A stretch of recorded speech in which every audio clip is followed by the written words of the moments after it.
شروع اللہ کا نام لے کر جو بڑا مہربان نہایت رحم والا ہے۔ سب تعریف اللہ ہی کو ہے جس نے اپنے محبوب بندے محمد صلی اللہ علیہ وآلہ وسلم پر یہ کتاب نازل کی اور اس میں کسی طرح کی کجی اور پیچیدگی نہ رکھی، بلکہ سیدھی اور سلیس اتاری تاکہ لوگوں کو عذاب سخت سے جو اس کی طرف سے آنے والا ہے ڈرائے، اور مومنوں کو جو نیک عمل کرتے ہیں خوشخبری سنائے کہ ان کے لیے ان کے کاموں کا نیک بدلہ یعنی بہشت ہے جس میں وہ ہمیشہ رہیں گے، اور ان لوگوں کو بھی ڈرائے جو کہتے ہیں کہ اللہ نے کسی کو بیٹا بنا لیا ہے۔ ان کو اس بات کا کچھ بھی علم نہیں اور نہ ان کے باپ دادا ہی کو تھا۔ یہ بڑی سخت بات ہے جو ان کے منہ سے نکلتی ہے، اور کچھ شک نہیں کہ یہ جو کچھ کہتے ہیں محض جھوٹ ہے۔ اے پیغمبر، اگر یہ اس کلام پر ایمان نہ لائیں تو شاید تم ان کے پیچھے رنج کر کر کے اپنے تئیں ہلاک کر دو گے۔ جو چیز زمین پر ہے ہم نے اس کو زمین کے لیے زینت بنایا ہے تاکہ لوگوں کی آزمائش کریں کہ ان میں کون اچھے عمل کرنے والا ہے، اور جو چیز زمین پر ہے ہم اس کو نابود کر کے بنجر میدان کر دیں گے۔ کیا تم خیال کرتے ہو کہ غار اور لوح والے ہماری نشانیوں میں سے عجیب تھے؟ جب وہ نوجوان غار میں جا رہے تو کہنے لگے کہ اے ہمارے پروردگار، ہم پر اپنے ہاں سے رحمت نازل فرما اور ہمارے کام میں درستی کے سامان مہیا کر۔ تو ہم نے غار میں کئی سال تک ان کے کانوں پر نیند کا پردہ ڈالے رکھا، یعنی ان کو سلائے رکھا، پھر ان کو جگہ اٹھایا تاکہ معلوم کریں کہ جتنی مدت وہ غار میں رہے دونوں جماعتوں میں سے اس کی مقدار کس کو خوب یاد ہے۔ ہم ان کے حالات تم سے صحیح صحیح بیان کرتے ہیں۔ وہ کئی نوجوان تھے جو اپنے پروردگار پر ایمان لائے تھے، اور ہم نے ان کو اور زیادہ ہدایت دی تھی، اور ان کے دلوں کو مربوط یعنی مضبوط کر دیا۔ جب وہ اٹھ کھڑے ہوئے تو کہنے لگے کہ ہمارا پروردگار آسمانوں اور زمین کا مالک ہے، ہم اس کے سوا کسی کو معبود سمجھ کر نہ پکاریں گے۔ اگر ایسا کیا تو اس وقت ہم نے بے عقلی کی بات کی۔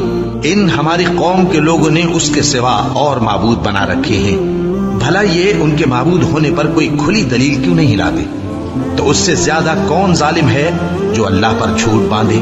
اور جب تم نے ان مشرکوں سے اور جن کی یہ اللہ کے سوا عبادت کرتے ہیں ان سے کنارہ کر لیا ہے تو غار میں چل رہو، تمہارا پروردگار تمہارے لیے اپنی رحمت وسیع کر دے گا اور تمہارے کاموں میں آسانی کے سامان مہیا کرے گا۔ اور جب سورج نکلے تو تم دیکھو کہ دھوپ ان کے غار سے داہنی طرف سمٹ جائے، اور جب غروب ہو تو ان سے بائیں طرف کترا جائے، اور وہ اس غار کے کشادہ حصے میں تھے۔ یہ اللہ کی نشانیوں میں سے ہیں، جس کو اللہ ہدایت دے وہ ہدایت یاب ہے، اور جس کو گمراہ رہنے دے تو تم اس کے لیے کوئی دوست راہ بتانے والا نہ پاؤ گے۔ اور تم ان کے متعلق خیال کرو کہ وہ جاگ رہے ہیں حالانکہ وہ سوتے ہیں، اور ہم ان کو دائیں اور بائیں کروٹ بدلاتے تھے، اور ان کا کتا چوکھٹ پر دونوں ہاتھ پھیلائے ہوئے تھا۔ اگر تم ان کو جھانک کر دیکھتے تو پیٹ پھیر کر بھاگ جاتے اور ان سے دہشت میں آ جاتے۔ اور اسی طرح ہم نے ان کو اٹھایا تاکہ آپس میں ایک دوسرے سے دریافت کریں۔ ایک کہنے والے نے کہا کہ تم یہاں کتنی مدت رہے؟ انہوں نے کہا کہ 1 دن یا اس سے بھی کم۔ انہوں نے کہا کہ جتنی مدت تم رہے ہو تمہارا پروردگار ہی اس کو خوب جانتا ہے، تو اپنے میں سے کسی کو یہ روپیہ دے کر شہر بھیجو، وہ دیکھے کہ نفیس کھانا کون سا ہے تو اس میں سے کھانا لے آئے، اور احتیاط سے آئے جائے اور تمہارا حال کسی کو نہ بتائے۔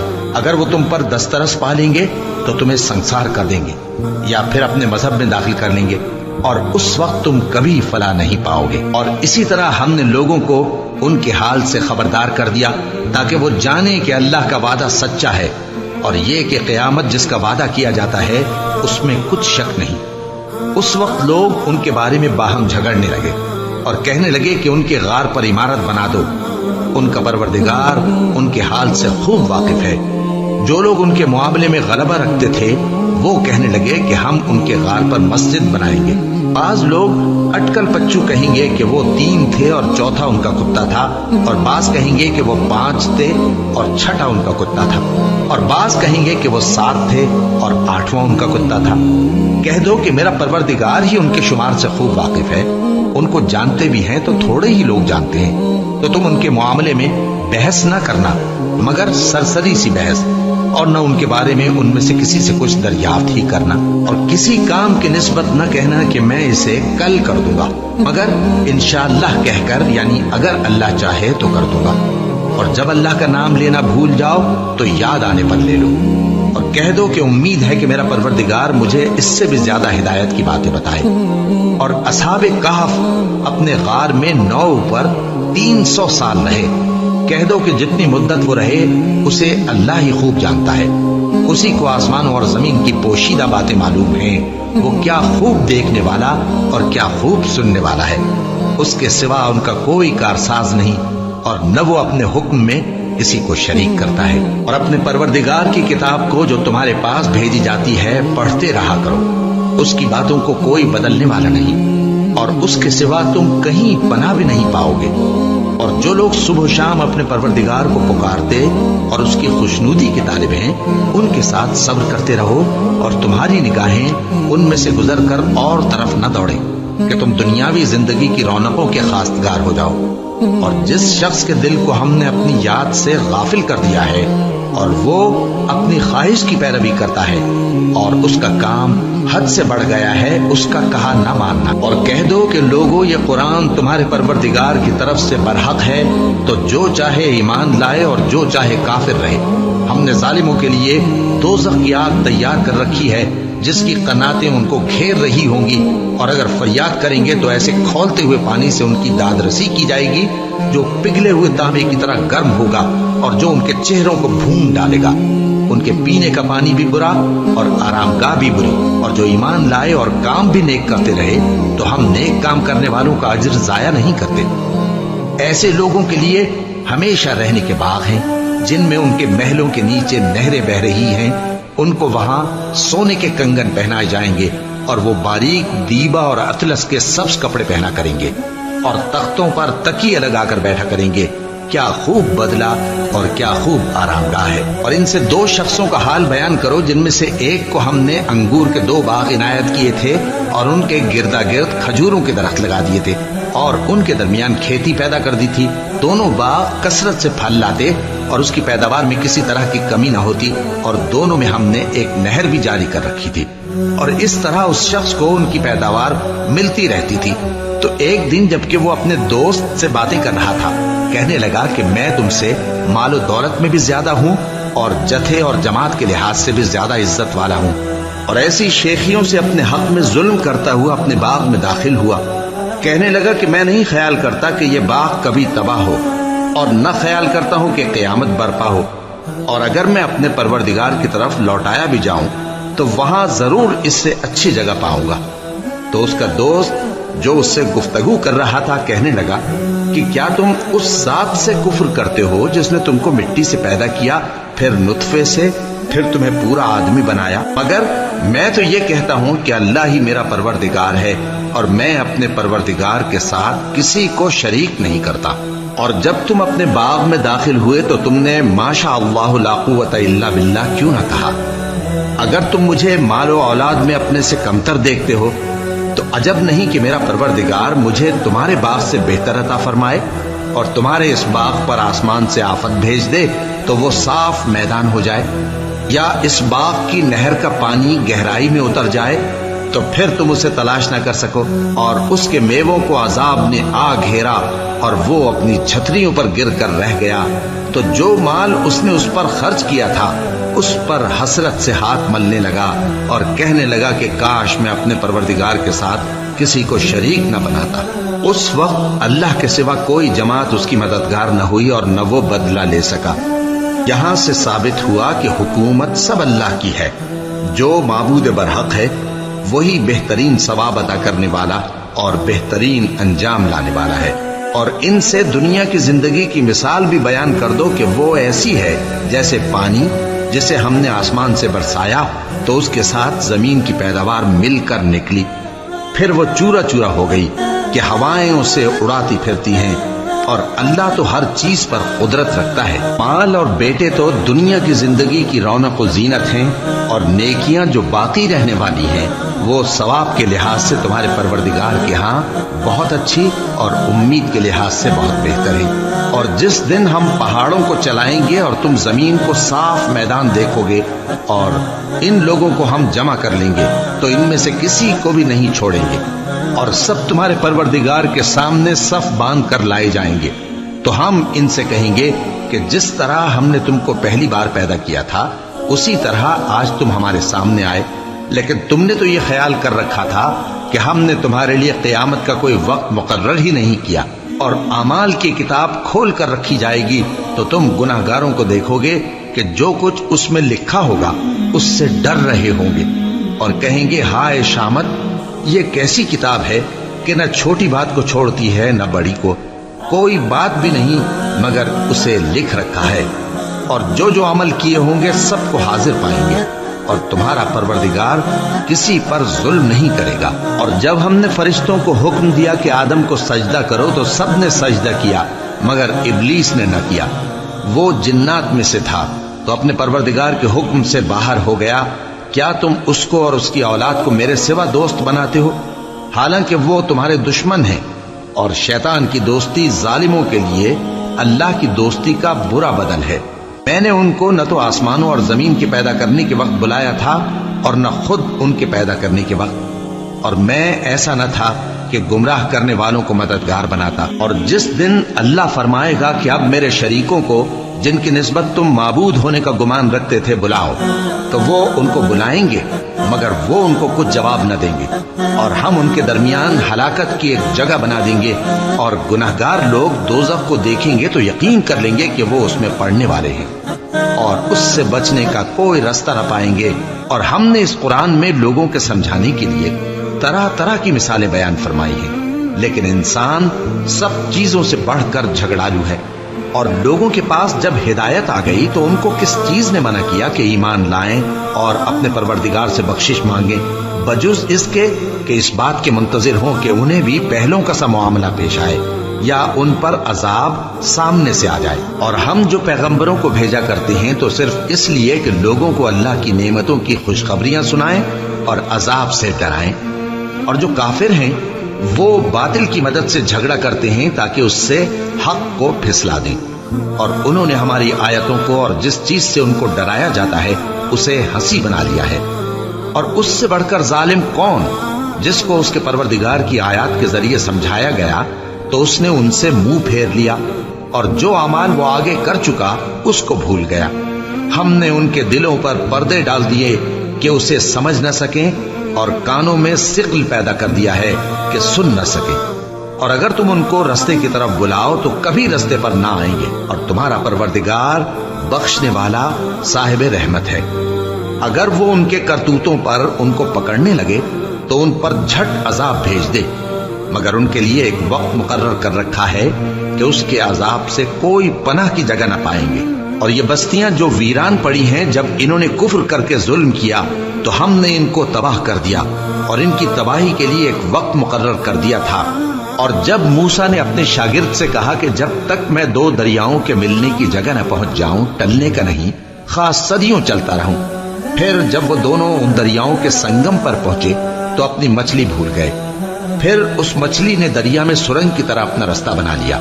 जब आगे चले तो मूसा ने अपने शागिर्द से कहा कि हमारा खाना लाओ, इस सफर से हमको बहुत थकान हो गई है। उसने कहा कि भला आपने देखा कि जब हमने उस चट्टान के पास आराम किया था तो मैं मछली वहीं भूल गया, और मुझे आपसे उसका जिक्र करना शैतान ने भुला दिया, और उस मछली ने अजीब तरह से दरिया में अपना रास्ता बनाया।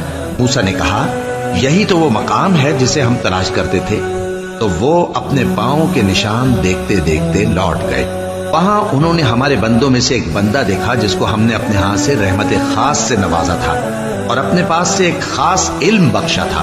मूसा ने उनसे, जिनका नाम खिज्र था, कहा कि जो इल्म अल्लाह की तरफ से आपको सिखाया गया है, अगर आप उसमें से मुझे कुछ भलाई की बातें सिखाएं तो मैं आपके साथ रहूं। खिज्र ने कहा कि तुम मेरे साथ रहकर सब्र नहीं कर सकोगे, और जिस बात की तुम्हें खबर ही नहीं उस पर सब्र कर भी कैसे सकते हो। मूसा ने कहा, अल्लाह ने चाहा तो आप मुझे साबिर पाइएगा और मैं आपके इरशाद के खिलाफ नहीं करूंगा। खिज्र ने कहा, अगर तुम मेरे साथ रहना चाहो तो शर्त यह है मुझसे कोई बात ना पूछना जब तक मैं खुद उसका जिक्र तुमसे न करूं। तो दोनों चल पड़े, यहां तक कि जब कश्ती में सवार हुए तो खिज्र ने कश्ती को फाड़ डाला। मूसा ने कहा, क्या आपने इसको इसलिए फाड़ा है कि सवारों को गर्क कर दी? ये तो आपने बड़ी अजीब बात की। खिज्र ने कहा, क्या मैंने नहीं कहा था कि तुम मेरे साथ सब्र न कर सकोगे? मूसा ने कहा, कि जो भूल मुझसे हुई उस पर मुआवजा न कीजिए और मेरे मामले में मुझ पर मुश्किल न डालिए। फिर दोनों चले, यहां तक कि रास्ते में एक लड़का मिला तो खिज्र ने उसे मार डाला। मूसा ने कहा कि आपने एक बेगुनाह शख्स को नाहक बगैर किसास के मार डाला, ये तो आपने बुरी बात की। खिज्र ने कहा, क्या मैंने नहीं कहा था कि तुमसे मेरे साथ सब्र नहीं हो सकेगा? उन्होंने कहा कि अगर मैं इसके बाद फिर कोई बात पूछूं यानी एतराज करूं तो मुझे अपने साथ न रखिएगा कि आप मेरी तरफ से उज्र के कबूल करने में हद को पहुंच गए हैं। फिर दोनों चले, यहां तक कि गांव वालों के पास पहुंचे और उनसे खाना तलब किया। उन्होंने उनकी जियाफत करने से इनकार किया। फिर उन्होंने वहां एक दीवार देखी जो गिरा चाहती थी, तो खिज्र ने उसको सीधा कर दिया। मूसा ने कहा कि अगर आप चाहते तो इनसे इसका मुआवजा ले लेते ताकि खाने का काम चलता। खिज्र ने कहा कि अब मुझ में और तुम में अलहदगी, मगर जिन बातों पर तुम सब्र न कर सके मैं उनका तुम्हें भेद बताए देता हूं कि वो जो कश्ती थी गरीब लोगों की थी जो दरिया में मेहनत करके यानी कश्तियां चलाकर गुजारा करते थे, और उनके सामने की तरफ एक बादशाह था जो हर अच्छी कश्ती को जबरदस्ती छीन लेता था। तो मैंने चाहा कि उसे ऐबदार कर दूं ताकि वो उसे गस्ब न कर सके। और वो जो लड़का था उसके माँ बाप दोनों मोमिन थे। हमें अंदेशा हुआ कि वो बड़ा होकर बदकिरदार होगा तो कहीं उनको सरकशी और कुफ्र में ना फंसा दे। तो हमने चाहा कि उनका परवरदिगार उसकी जगह उनको और बच्चा अता फरमाए जो अखलाकी पाकीज़गी में बेहतर और मोहब्बत में ज्यादा करीब हो। और वो जो दीवार थी सो 2 यतीम लड़कों की थी जो शहर में रहते थे, और उसके नीचे उनका खजाना दफन था, और उनका बाप एक नेक आदमी था। तो तुम्हारे परवरदिगार ने चाहा कि वो अपनी जवानी को पहुंच जाएं और फिर अपना खजाना निकाले। ये तुम्हारे परवरदिगार की मेहरबानी है और ये काम मैंने अपनी तरफ से नहीं किए। ये उन बातों की हकीकत है जिन पर तुम सब्र न कर सके। और तुमसे जुल्करनैन के बारे में दरियाफ्त करते हैं, कह दो कि मैं उसका किसी कदर हाल तुम्हें पढ़कर सुनाता हूँ। हमने उसको जमीन में बड़ा इक़्तिदार दिया था और हर तरह का सामान उसको अता किया था। तो उसने एक सफर का सामान किया, यहाँ तक कि जब सूरज के गुरूब होने की जगह पहुंचा तो उसे ऐसा पाया कि एक कीचड़ वाले चश्मे में डूब रहा है, और उस चश्मे के पास एक कौम देखी। हमने कहा, जुल्करनैन, तुम इनको खा तकलीफ दो खा इनके बारे में भलाई इख्तियार करो, दोनों बातों की तुमको कुदरत है। जुल्करनैन ने कहा कि जो कुफ्र व बदकिरदारी से जुल्म करेगा उसे हम सजा देंगे। फिर वो अपने परवरदिगार की तरफ लौटाया जाएगा तो वो भी उसे बड़ा अजाब देगा, और जो ईमान लाएगा और अमल नेक करेगा उसके लिए बहुत अच्छा बदला है, और हम अपने मुआमले में उससे नर्म बात कहेंगे। फिर उसने एक और सामान्य सफर किया, यहाँ तक कि सूरज के तुलू होने के मकाम पर पहुंचा तो देखा कि वो ऐसे लोगों पर तुलू होता है जिनके लिए हमने धूप से बचाव की कोई ओट नहीं बनाई थी। हकीकत यूं ही थी, और जो कुछ उसके पास था हमको सबकी खबर थी। फिर उसने एक और सफर का सामान किया, यहाँ तक कि 2 ऊंचे सीधे पहाड़ों के दरमियान पहुंचा तो देखा कि उनके उस तरफ कुछ लोग हैं कि बात को समझ नहीं सकते। उन लोगों ने कहा कि ऐ जुल्करनैन, याजूज और माजूज इस इलाके में फसाद करते रहते हैं, भला हम आपके लिए खर्च का इंतजाम कर दें कि आप हमारे और उनके दरमियान एक दीवार खींच दें। जुल्करनैन ने कहा कि खर्च का जो मकदूर अल्लाह ने मुझे बख्शा है वो बहुत अच्छा है। तुम मुझे कुव्वत बाजू से मदद दो, मैं तुम्हारे और उनके दरमियान एक मजबूत रुकावट बना दूंगा। तुम लोहे के बड़े बड़े तख्ते मेरे पास लाओ। चुनाचे काम जारी कर दिया गया, यहाँ तक कि जब उसने दोनों पहाड़ों के दरमियान का हिस्सा बराबर कर दिया और कहा कि अब इसे धोको, यहाँ तक कि जब उसको धोक धोक कर आग कर दिया तो कहा कि अब मेरे पास तांबा लाओ कि उस पर पिघला कर डाल दो। फिर उनमें ये कुदरत न रही कि उस पर चढ़ सकें और न ये ताकत रही कि उसमें नक्ब लगा सकें। बोला कि ये मेरे परवरदिगार की मेहरबानी है। फिर जब मेरे परवरदिगार का वादा आ पहुंचेगा तो उसको ढाकर हमवार कर देगा, और मेरे परवरदिगार का वादा सच्चा है। उस रोज हम उनको छोड़ देंगे कि रूए जमीन पर फैल कर एक दूसरे में घुस जाएंगे, और सूर फूंका जाएगा तो हम सबको जमा कर लेंगे, और उस रोज हम जहन्नम को काफिरों के सामने लाएंगे जिनकी आंखें मेरी याद से पर्दे में थीं और वो सुनने की ताकत नहीं रखते थे। अब क्या काफिर ये ख्याल करते हैं कि वो मेरे बंदों को मेरे सिवा अपना कारसाज बनाएंगे तो मैं खफा नहीं होऊंगा? हमने ऐसे काफिरों के लिए जहन्नम की मेहमानी तैयार कर रखी है। कह दो कि हम तुम्हें ऐसे लोग बताएं जो अमाल के लिहाज से बड़े नुकसान में हैं। ये वो लोग हैं जिनकी दौड़ धूप दुनिया की जिंदगी में बर्बाद हो गई और वो ये समझे हुए हैं कि वो अच्छे काम कर रहे हैं। ये वो लोग हैं जिन्होंने अपने परवरदिगार की आयतों को न माना और उसके सामने जाने से इनकार किया, तो उनके अमाल जाया हो गए। सो हम क़यामत के दिन उनके लिए कुछ भी वजन कायम नहीं करेंगे। ये उनकी सजा है यानी जहन्नम, इसलिए कि उन्होंने कुफ्र किया और हमारी आयतों और हमारे पैगंबरों की हंसी उड़ाई। जो लोग ईमान लाए और अमल नेक किए उनके लिए बहिश्त के बाग बतौर मेहमानी होंगे, हमेशा उनमें रहेंगे और वहां से मकान बदलना न चाहेंगे। कह दो कि अगर समंदर मेरे परवरदिगार की बातों के लिखने के लिए रोशनाई हो तो कबल इसके कि मेरे परवरदिगार की बातें तमाम हों समंदर खत्म हो जाए, अगरचे हम वैसा ही और उसकी मदद को लाएं। कह दो कि मैं तुम्हारी तरह का एक बशर हूं, अलबत्ता मेरी तरफ वही आती है कि तुम्हारा माबूद वही एक माबूद है। तो जो शख्स अपने परवरदिगार से मिलने की उम्मीद रखे चाहिए कि अमल नेक करे और अपने परवरदिगार की इबादत में किसी को शरीक ना बनाए।